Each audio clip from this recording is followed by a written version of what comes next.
पहले तो आप सभी को जय श्री कृष्ण।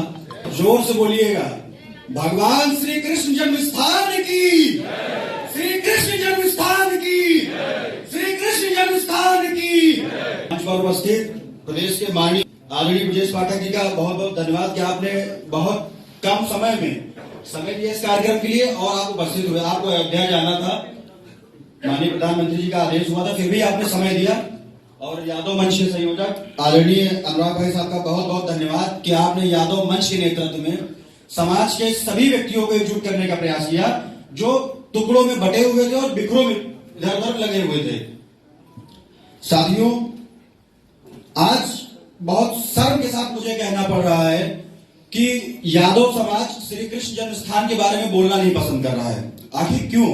इतिहास रहा है, मुगल आक्रांताओं की छाती पर चढ़कर बाबर, अकबर, औरंगजेबों जैसे इस्लाम परस्त लोगों से लोहा लेते हुए यदुवंशी वीरों ने स्वयं को वैष्णव रखा है। जब देश के कई भागों में तलवार के डर से और लाभ के पदों में लोगों ने अपना धर्म तक बेच दिया, धर्म परिवर्तन कर लिया, तब यदुवंशियों ने अपना धर्म का पालन किया था। फिर धर्म के नायक भगवान श्री कृष्ण जन्म स्थान को आक्रांताओं के कब्जे में आप कैसे छोड़ सकते हैं? शर्म आनी चाहिए प्रत्येक समाज के उस व्यक्ति को जो श्री कृष्ण जन्म स्थान जाता है और वहां शाही ईदगाह देके उसका खून नहीं खोलता है।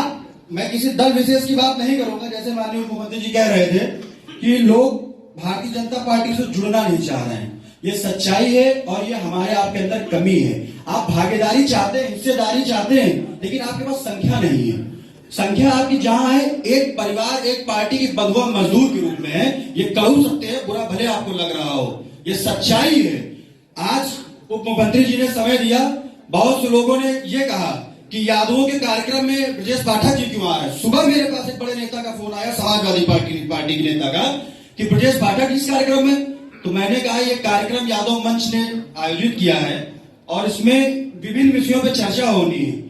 आप साथियों, आप एक दल विशेष और एक नेता के कहने पे सदा से ब्राह्मणों का विरोध करते आए हैं। तो थोड़ा उस इतिहास के बारे में बात करना चाह रहा हूं कि ब्राह्मणों के नेतृत्व में सदा यदुवंशियों को भला हुआ और यदुवंशियों का गौरव बना रहा है। दादा परशुराम का इतिहास कोई नहीं भुला सकता। ये मैं गर्व से कह सकता हूं कि भगवान श्री कृष्ण को सुदर्शन चक्र देने वाले दादा परशुराम अगर ना होते, क्या भगवान श्री कृष्ण के पास वो ताकत होती? क्या यह संभव था?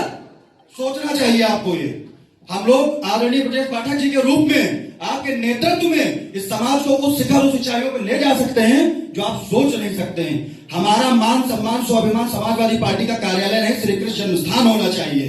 शर्म आनी चाहिए आप लोगों को। मैं गर्व से नहीं कह सकता, मुझे शर्म से कहना पड़ रहा है कि श्री कृष्ण जन्म स्थान जाने के बाद खून खौलाता है। 21 सितंबर 2020 को मेरी पहली गिरफ्तारी हुई थी आपकी सरकार में। मान लीजिए मैं जेल गया था 22 लोगों के साथ। मेरे साथ जेल के कई साथी यहाँ बैठे हैं, अमित जी बैठे हैं, 21 दिन मेरे साथ जेल काटे थे। तब समाजवादी पार्टी के लोग कहते थे कि ये भारतीय जनता पार्टी के एजेंट हैं। कितना पैसा दे दिया भारतीय जनता पार्टी ने हम लोगों को? बार बार समाजवादी पार्टी के कई प्रवक्ता कई नेता चिल्ला चिल्ला के कहते थे कि भाजपा का पोषित एजेंडा है। अरे धर्म की बात करना, अपने आराध्य की बात करना क्या भाजपा का एजेंडा हो सकता है कभी? कभी आप यादवों को मुसलमान बनाने की राह पे ले जा रहे हैं। क्या यही इतिहास था हमारा?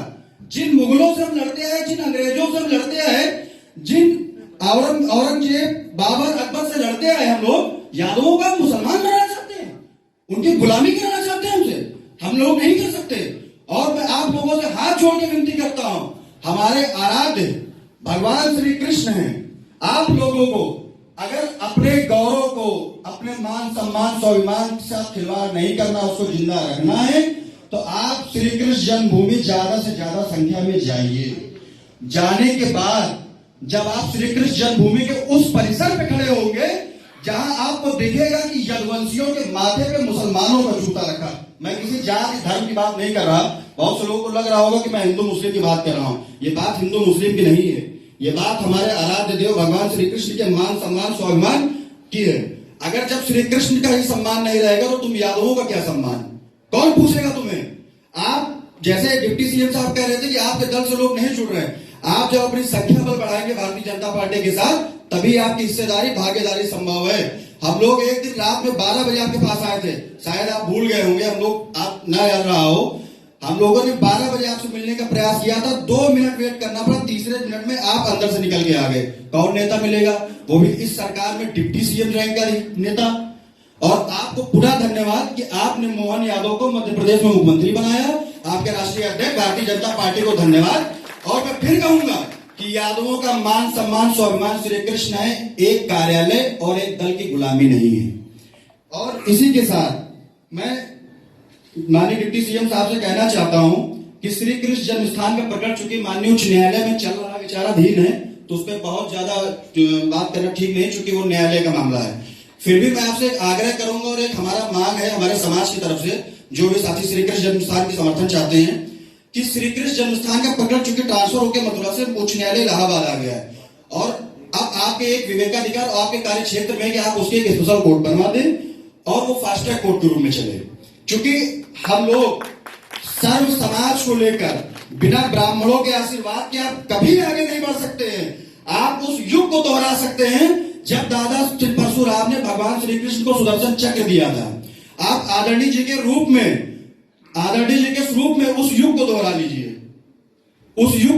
लीजिए, और आशीर्वाद लेकर हम लोग भारतीय जनता पार्टी के नेतृत्व में आपके सरकार के सहयोग से हम लोग श्री कृष्ण जन्म स्थान को मुक्त करा सकते हैं। पुनः आपसे आग्रह करूंगा, यादवों को मुसलमान बनने की तरफ नहीं बढ़ना चाहिए। धन्यवाद।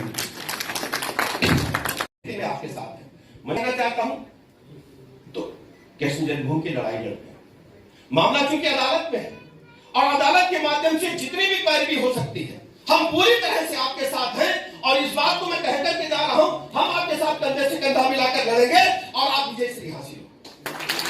उसका कारण आप जानते हैं, उत्तर प्रदेश का इतिहास अगर आप देखेंगे, उत्तर प्रदेश के इतिहास के साथ भगवान श्री कृष्ण हमेशा जैसे कह सकते हैं रोम रोम में और हर जगह आपको उनको महसूस करेंगे।